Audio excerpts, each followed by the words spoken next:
आज वीडियो के एंड होने तक भरोसा रखिए, आज आप एक अपना पहला मेंस आंसर लिख रहे हैं।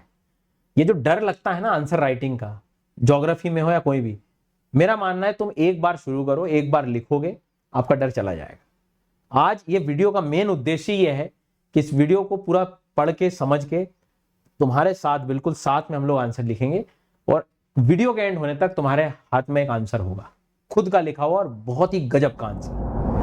तो ये आइडेंटिफाई किया हमने वाटर एज ए कंपोनेंट की कहां पर ये वाटर वाले क्वेश्चंस हमें देखने को मिलते हैं, चाहे फिर वो फ्लड हो, चाहे अर्बन इश्यूज हो, कहीं भी हो, सब कुछ ये आप एनालिसिस कर सकते हो।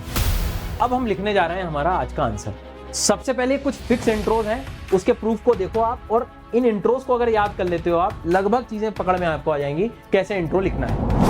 अब बात आती है कि कंक्लूजन कैसे लिखूं सर। कंक्लूजन के भी ये जो तरीका है सबसे बेस्ट तरीका है, जहां पर आपको कभी दिक्कत नहीं आने वाली। तो ये था कॉन्सेप्ट अपना मेन बॉडी का, और ये है तुम्हारा आंसर का x factor. Case studies examples अगर आप दे पाए, जो कि यहां पर मैं बताने वाला हूं आपको, मतलब ये इतने सारी केस स्टडीज है हिमालय को लेकर, आपको हमेशा काम आने वाली। तो ऐसे तैयार करेंगे हम लोग हमारा इंट्रो, चाहे इंग्लिश हो चाहे हिंदी हो। जब मेन बॉडी पे आएंगे तो ये सब हमें पॉइंट्स में ही याद रखना है सारी चीजें, और बस मेन चीजें अपने कंक्लूजन की ये बातें अगर आपने ध्यान रख ली तो आपका काम खत्म।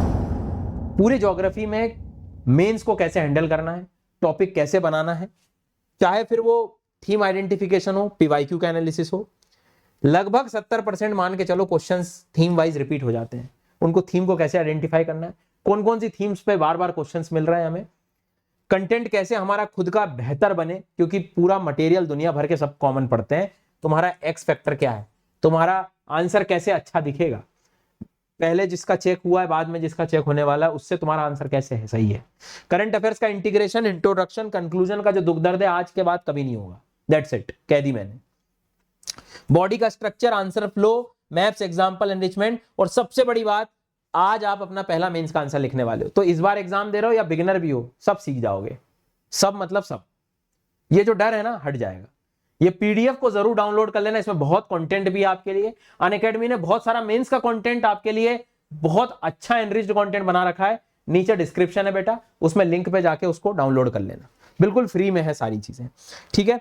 सबसे पहले मैं बहुत क्विकली एक ओवरव्यू दे देता हूं कि कहां से ये लोग क्वेश्चन पूछ रहे हैं, बट असली काम उसके बाद शुरू होगा, ठीक है। जैसे इंडियन ज्योग्राफी में जब आप देखोगे ना, हिमालय एक थीम ऐसी है जहां से सवाल मिलना है ना। जल संसाधन, रिवर हो गया, वाटर के साथ कनेक्ट बना के, ड्रिंकिंग वाटर, जल परियोजनाएं और उनके आसपास चीजें घूम रही हैं सब।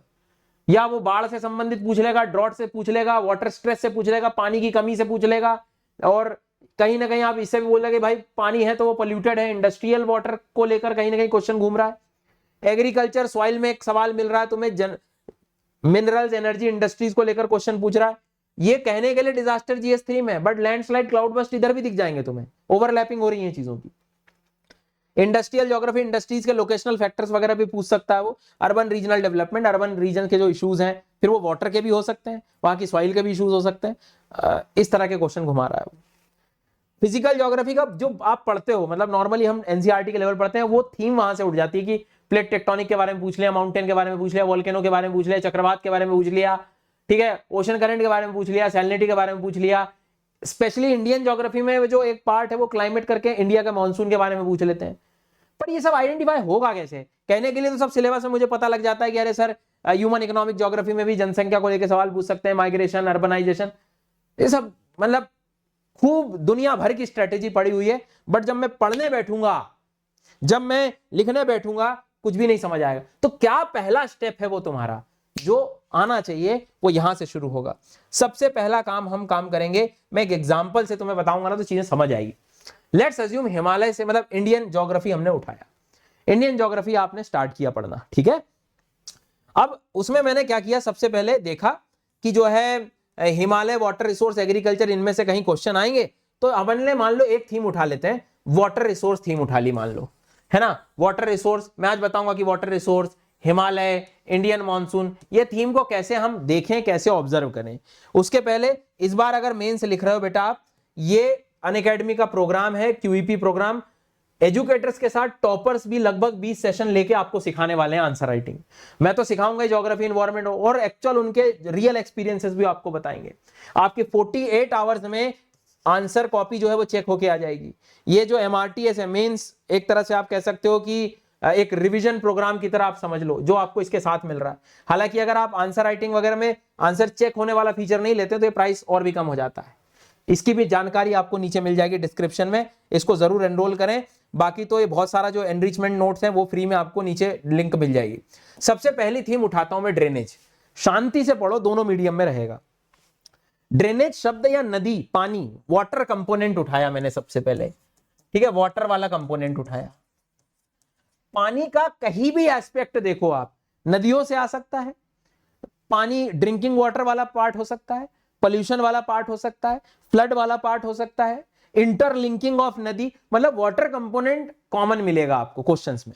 तो सबसे पहले मैंने देखा कि क्वेश्चन आ चुका है कि अलग अलग नदियों के डेंड्राइटिक पैटर्न, वृक्षानुमा आकृति जो है वो क्यों डेवलप हुई, कहां डेवलप हुई, उसको लेकर एक सवाल पूछा उन्होंने। नदियों को जोड़ने के क्या फायदे नुकसान है उसको लेकर पूछा। बाढ़ के पानी को आप कैसे यूज कर सकते हो उसके एस्पेक्ट में इन्होंने पूछा, है ना। उसके बाद में इरिगेशन, सिंचाई को लेकर उन्होंने जो है कुछ क्वेश्चन पूछा, वाटर ट्रांसपोर्ट को लेकर कुछ क्वेश्चन। मतलब आप गेम समझो यहां पर कि वो यहां पर आपसे जो पूछना चाह रहा है वो वाटर वाले कंपोनेंट की, पानी के आसपास क्या क्या चीजें घूम सकती हैं, प्रॉब्लम भी हो सकता है, उसका यूज भी हो सकता है, इस तरह से। तो पहले आपका पहला स्टेप है कि क्वेश्चन निकालो, पहले पीवाईक्यूज देखो। तो आपने देखा, अच्छा हिंदी मीडियम के अगर आप हैं तो अपवाह तंत्र को लेकर क्वेश्चन पूछा, वाटर एज अ रिसोर्स को कैसे यूज कर सकते हो आप, कि यार मैं तो जो है इंटरलिंकिंग, या कह सकते हैं कि नदियों को आपस में जो जोड़ने वाली कहानी, ठीक है, सिंचाई से संबंधित पूछ रहा है वो। और उसके बाद में नौ संचालन जो है एक तरह से उसको लेकर बात कर रहा है, वाटर वेज जो है उसको लेकर बात कर रहा है। तो आराम से रुक के पॉज करके आप क्वेश्चन चाहो तो पढ़ सकते हो।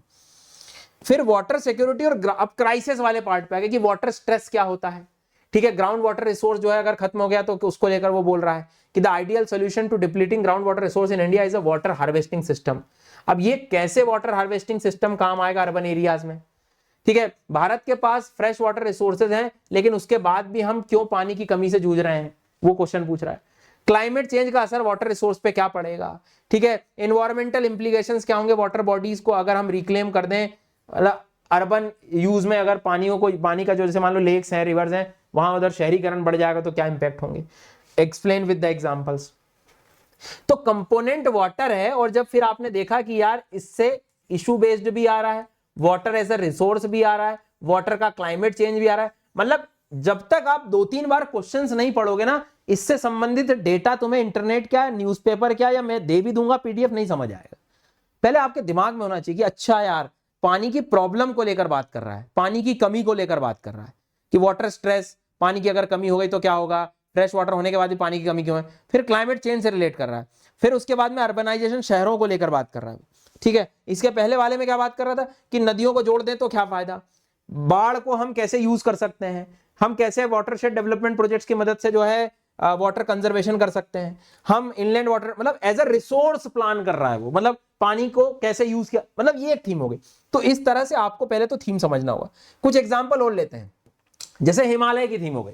हिमालय को जब आप देखते हो तो हिमालय को देख के आपको क्या समझ में आता है कि यार वहां ग्लेशियर्स हैं, ठीक है। अब ग्लेशियर्स हैं तो वो हमें क्या दे रहे हैं, मेल्ट होने के बाद में पानी दे रहे हैं, वाटर दे रहे हैं। अब पानी का इंपॉर्टेंस हमारे जीवन में बहुत सारा है, सब कुछ पता है, लेकिन अगर ग्लेशियर पिघल गए जल्दी, क्योंकि ग्लेशियर पर इंपैक्ट होगा क्लाइमेट चेंज का और इंपैक्ट होगा पोल्यूशन का, अगर ये पिघलना चालू हुए तो फिर वाटर रिसोर्स पर इंपैक्ट आएगा, पानी पर इंपैक्ट आएगा तो एग्रीकल्चर पर इंपैक्ट आएगा, एग्रीकल्चर पर इंपैक्ट आएगा तो फूड सिक्योरिटी पर इंपैक्ट आएगा, मतलब खाने पीने की सब कुछ समस्या डेवलप हो जाएगी, और पूरा गरीबी से सब कुछ पूरा घूमता फिरता है सब कुछ। तो पानी जो कंपोनेंट है उसके वैसे ही ये कंपोनेंट है हिमालय भी।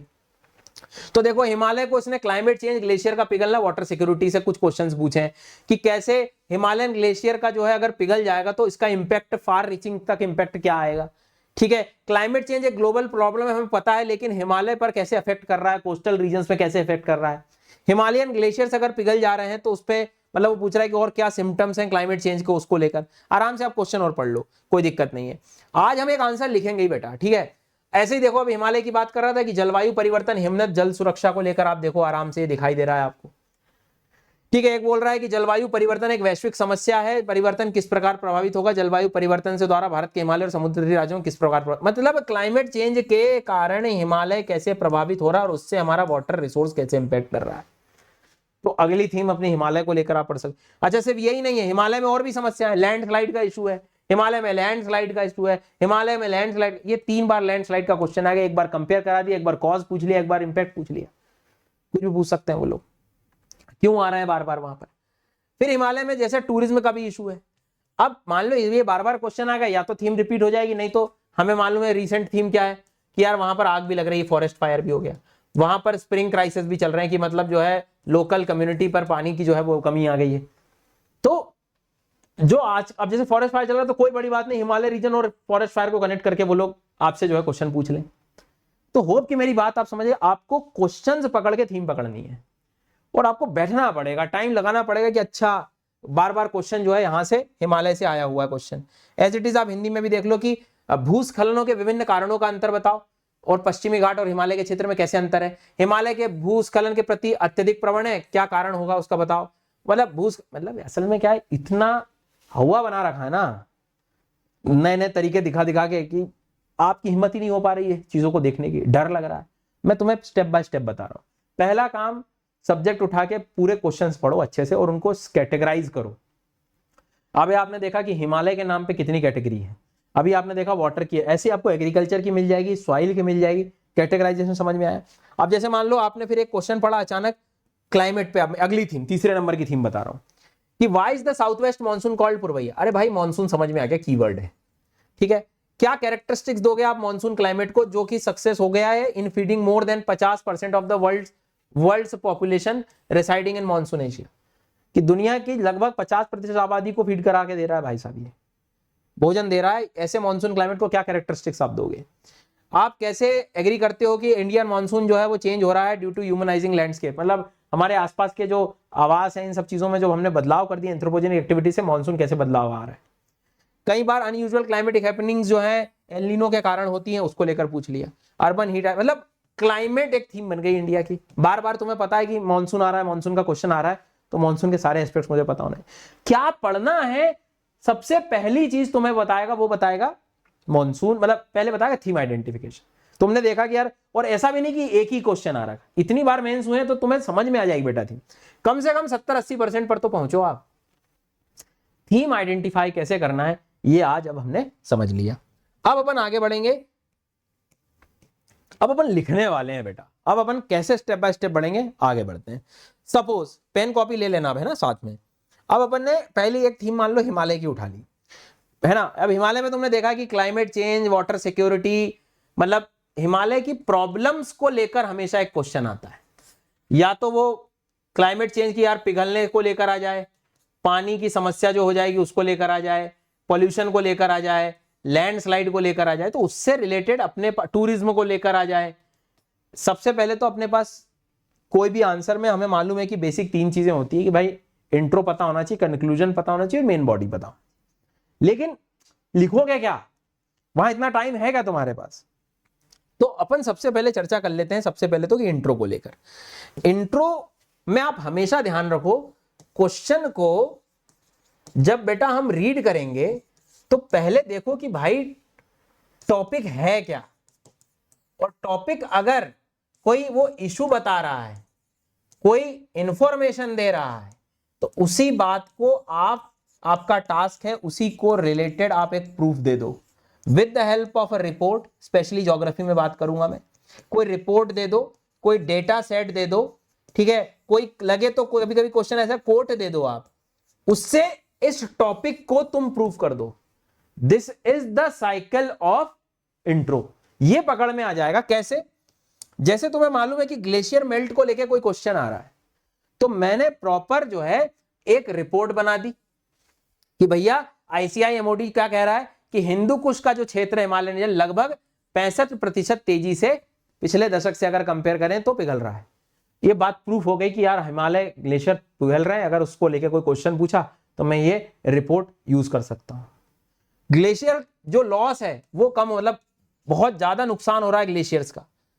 तो फिर से वही संस्था जो है, एक तरह से आप कह रहे हो कि अगर वो ग्लोबल वार्मिंग हो रही है तो अगर हम एक तरह से हम इस पे रोक भी दें 1.5 डिग्री, मतलब इससे ज्यादा भी ना बढ़ने दें, तो भी हम बोल रहे हैं कि लगभग हम 1/3 जो है ग्लेशियर्स 2100 तक 2000 तक हम खो देंगे।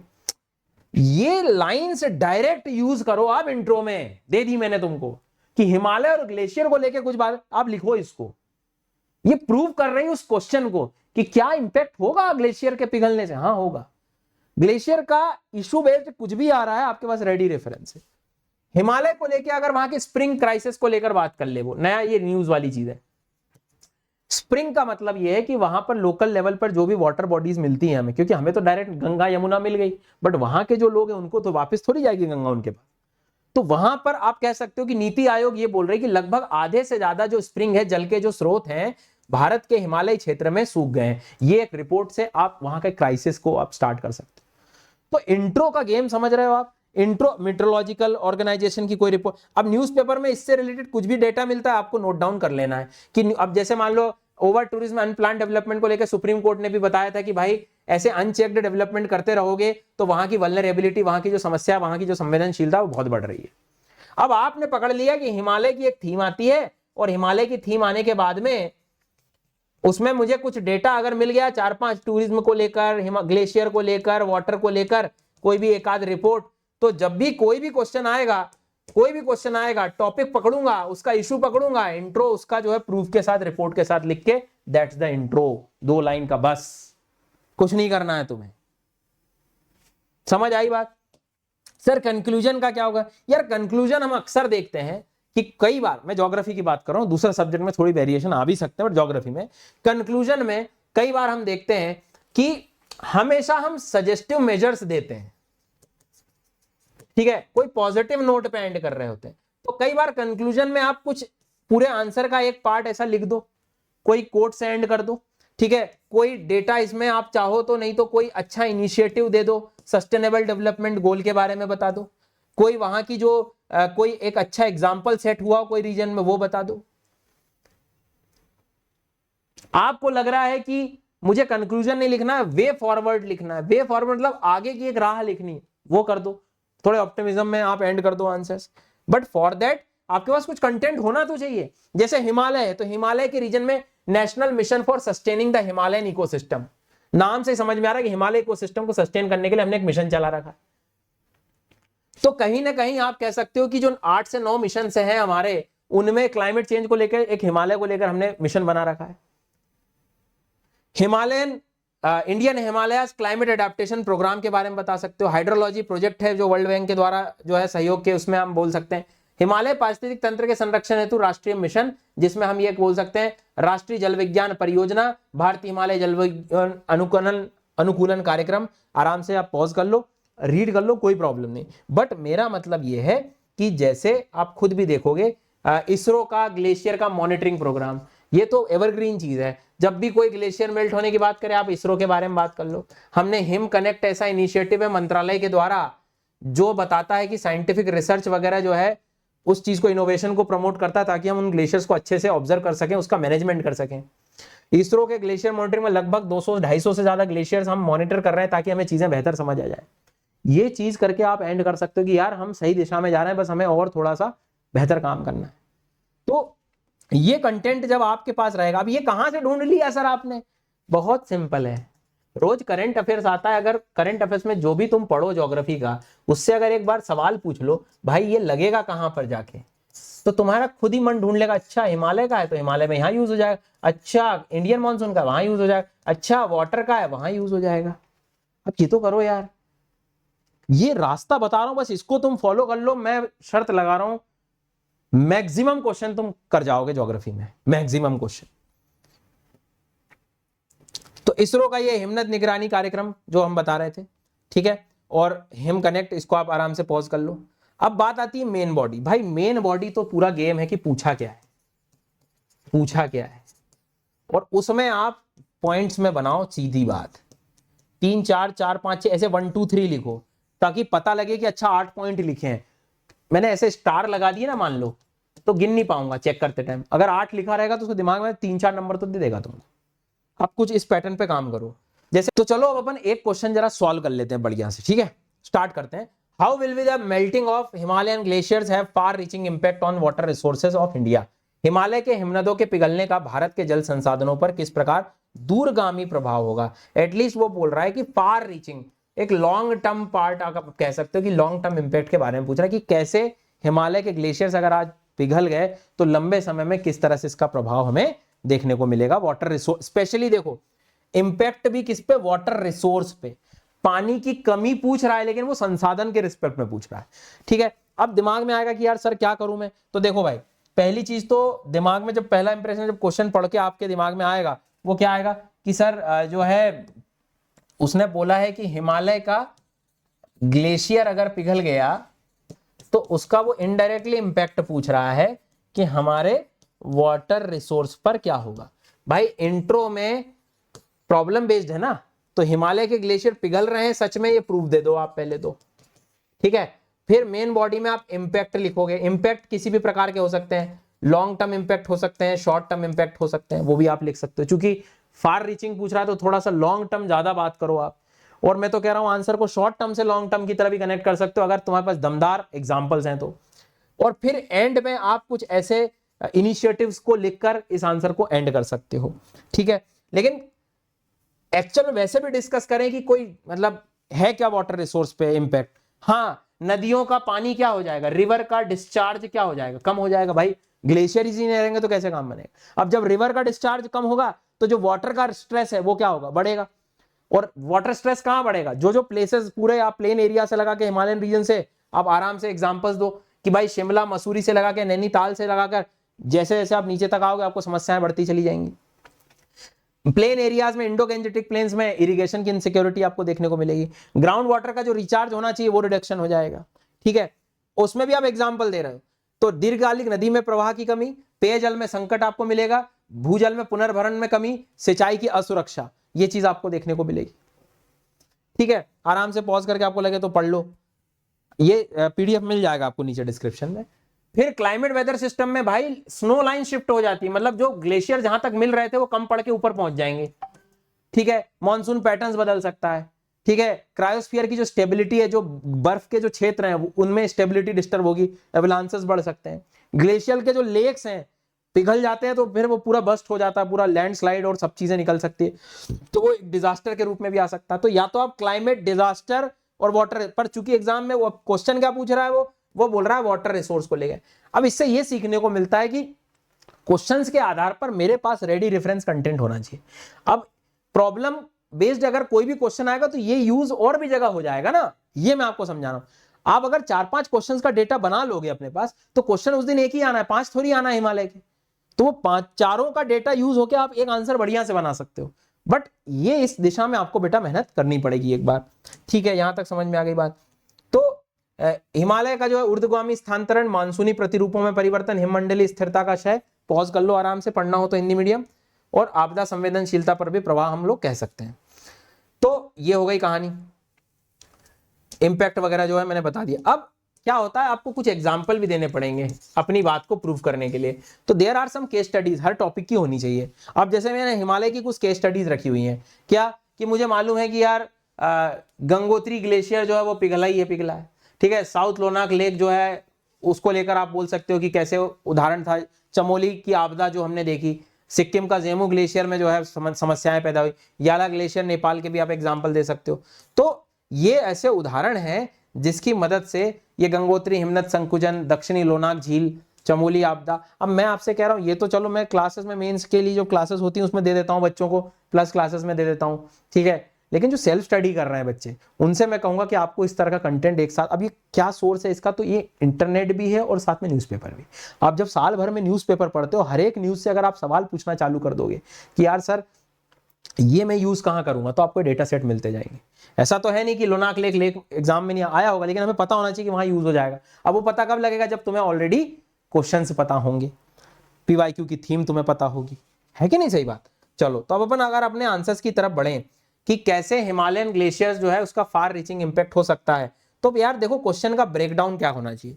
दिख रहा है कि ग्लेशियर के पिघलने से वाटर रिसोर्स पूछा गया है, नदी पर, सिंचाई पर, ड्रिंकिंग वाटर पर, ग्राउंड वाटर पर, हाइड्रो पावर पर, फूड सिक्योरिटी पर, ये आपका फोकस होना चाहिए। ये कनेक्टिविटी होनी चाहिए विद प्रॉपर एग्जांपल के साथ। इंट्रोडक्शन में या तो तुम हिमालय को वाटर ट्रॉवर कह दो ताकि वाटर रिसोर्स से कनेक्ट करना चाहो तो, है ना, मतलब आप चाहो तो जो है जल का स्तंभ बोल रहे हैं, या फिर जो मैंने तुम्हें डेटा सेट दिए हैं उस डेटा से बता दो कि हाँ पिघल तो रहा है, एंड उसका सीधा इंपैक्ट मुझे दिखाई देगा। जब मैं बॉडी पर आता हूं तो मुझे शॉर्ट टर्म लिखना चाहो तो आप लिख सकते हो तुरंत अगर हम देखें तो, और लॉन्ग टर्म इंपैक्ट्स में जो है उल्टा हो जाएगा, तो दोनों इंपैक्ट लिख दो, कोई दिक्कत नहीं है उसमें। अब कोई बोलेगा फार रीचिंग पूछा है, लॉन्ग टर्म ही पूछा है, तुम शॉर्ट टर्म क्यों लिख, थोड़ा सा आप एक्सप्लेन कर सकते हो 3-4 पॉइंट्स, कोई दिक्कत नहीं है, दुनिया इस पे काम कर रही है, थोड़ा सा आप यहां से क्वेश्चन को लेगा। और फिर कंक्लूजन में हमें मालूम होना चाहिए कि हम डेवलपमेंट को प्रमोट करते हैं लेकिन एक्सप्लॉइटेशन नहीं होना चाहिए भाई, ग्लेशियर फेड रिवर्स पर बेहतर हमें काम करना होगा।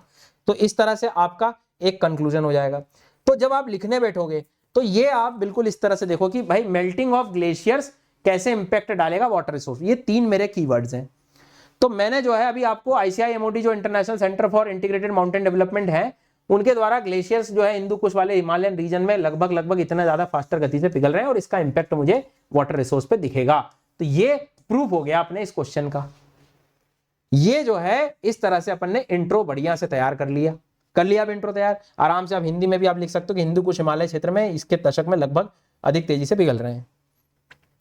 फिर बात आती है कि इंपैक्ट ऑन वाटर रिसोर्सेज, इसमें शॉर्ट टर्म में आपको लिखना हो तो मुझे मालूम है तुरंत ग्लेशियर्स पिघल जाएंगे, नदियों का डिस्चार्ज बढ़ जाएगा। और फिर हमने देखा कि कई बार समर सीजन्स में फ्लो देखने को मिलता है, कई बार गंगा वगैरह की नदियों में, ठीक है। Sudden release of water can trigger the flash floods, कई बार 2021 में चमोली में आपने देखा फ्लैश फ्लड आ गया। फिर देखा हमने कि ग्लेशियल रिट्रीट, जो enlarge glacial lakes increase the glacial lake outburst flood, आपने उसका एग्जांपल दे दिया। तो एक शॉर्ट टर्म में भी आपने बता दिया। तो टेक योर टाइम, पॉज करो और ये चारों पॉइंट लिखो ना, खुद से लिख सकते हो आप। ये तो लिख सकते हो कि नदियों में पानी बढ़ जाएगा, सडन रिलीज हो जाएगा, उसके बाद में जो है पूरे फ्लड, फ्लैश फ्लड जो तीव्रता वाली जो बाढ़ है वो दिखाई देगी मुझे, ग्लेशियल लेक आउटबर्स्ट हो सकते हैं, इंक्रीज्ड फ्लड जो इंटेंसिटी वो बढ़ जाए। मतलब आप आराम से हिंदी और इंग्लिश पॉज करो और लिखो, डरो मत, लिखो तुम, और कमेंट में मुझे बताओ जब लिख लो। तो ऐसे ही जब लॉन्ग टर्म इंपैक्ट की बात करेंगे हम लोग, तो लॉन्ग टर्म में जो है हमें मालूम है कि बार बार जब ग्लेशियर्स पिघलते हैं, अब देखो मैंने क्यों बोला शॉर्ट टर्म, आप कनेक्टिविटी बना पाओगे फिर लॉन्ग टर्म की, कि जब लंबे समय तक ग्लेशियर पिघल जाएंगे तो एक न एक समय के बाद हमारी नदियां जो है वो पूरा पेरिनियल फ्लो उसका कम हो जाएगा, ठीक है। ड्रिंकिंग वाटर क्राइसिस हो सकता है, जैसे शिमला का क्राइसिस आप बता रहे हो। तो जो फील कर रहे हो उसको बस शब्दों में लिखना है, कोई ग्रामर वामर का बहुत ज्यादा लोड मत लो, तुम डरो मत, लिखो, ठीक है। रिड्यूस्ड रिवर फ्लोज, नदियों में आप देखोगे तो वाटर रिचार्जिंग जो है वो प्रॉब्लम खड़ी हो जाएगी, है ना। उसके बाद में efficiency of hydro power projects वो कम हो जाएंगे, बिजली पर समस्या आएगी, सतलज नदी का देख रहे हैं हम लोग। तो इरिगेशन इनसिक्योरिटी और फिर धीरे धीरे भोजन फूड प्रोडक्शन और ये सब चीज डिक्रीज हो जाएगा। ऐसे जो है आप हिमनद से सिकुड़ने से गंगा जैसी नदियों से वर्ष भर प्रवाह में कमी आ सकती है। हिमालय क्षेत्रों में हिमनद आधारित जल स्रोतों पर घटने से पेयजल से जो संकट है वो बढ़ जाएगा, भूजल पुनर्भरण कम हो जाएगा, जल, इनको अंडरलाइन कर सकते हो काम की चीजों का। And this is the conclusion, जहां पे आप इसरो का ग्लेशियर मॉनिटरिंग प्रोग्राम और ये मदद कर रहा है कि हम कैसे भी स्ट्रेंथन कर सकें उस क्षेत्र को, जल प्रबंधन को सुदृढ़ कर सकें। इससे हमने बढ़िया से पूरा अपना कंक्लूजन बना लिया। तो ये आपका बस बढ़िया से 1-1.5 पेज का आंसर हो गया, ठीक है। अभी इतना लिखोगे तब तो जाके एग्जाम में थोड़ा बहुत कम भी लिख पाओगे तो कोई दिक्कत नहीं, बट ये एक तरीका हो गया।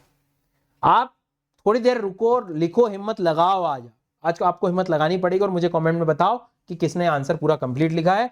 बाकी सारे नोट्स वगैरह आप नीचे डाउनलोड कर सकते हो, ये स्लाइड डाउनलोड कर सकते हो, जिससे आपको एक पूरा आइडिया बन जाए। अनअकैडमी पर QEP मेंस प्रोग्राम चालू हो गया है, जहां पर आपको टॉपर्स के भी 20 क्लासेस मिलेंगी बेटा, जहां पर आपको लाइव आंसर राइटिंग करवाई जाएगी। एजुकेटर्स तो पूरी मेहनत कर ही रहे हैं, साथ में टॉपर्स का भी एक्सपीरियंस, और आपको ये आंसर राइटिंग एक हैंडबुक मिलेगी, सारे टेस्ट आपको फिजिकल कॉपी मिलने वाली घर पे, आप जब जाओ घर पहुंच जाएंगी। आंसर्स आपको अगर चेक कराना 48 घंटे में आपके आंसर चेक हो जाएंगे। अब अगर ये नहीं चाहिए आंसर राइटिंग फीचर तो ये कम भी हो जाएगा प्राइस इसका, इसकी सारी डिस्क्रिप्शन में सारी जानकारी आपको मिल जाएगी। एक बार जाके आप इसको एनरोल करो, और ये एक सेशन कैसा लगा मुझे जरूर बताओ।